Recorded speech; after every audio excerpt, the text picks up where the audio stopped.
Міндетті түрде ақша түсіретін процестерді жүйелеу керек. Компанияңда ақша болмаса, қалғанның барлығы тфәй бүйсін әңгіме. Оның ішінде ең бірінші клиент алып келетін жолдарды жүйелеу керек. Көп бизнесмендер тек қана бір таргеттің бетіне қарап отырады. Или тек қана сарафанный радиоға сүйеніп отырады. Сенің бизнесіңе алып келетін кемінде 20 түрлі воронка болу керек.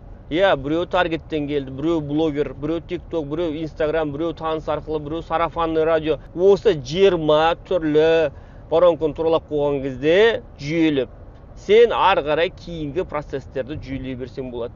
И міндетті түрде бүкіл түскен обороттың кемінде 15%-ын сен маркетингке жұмсап отыру керексің. И соның ішінде ары қарай сол воронкаларды қарап отырасың. Қай жаққа қанша ақша кетті және қанша табыс түсірді. Ал қаржыны басқару үшін міндетті түрде индикатор керек.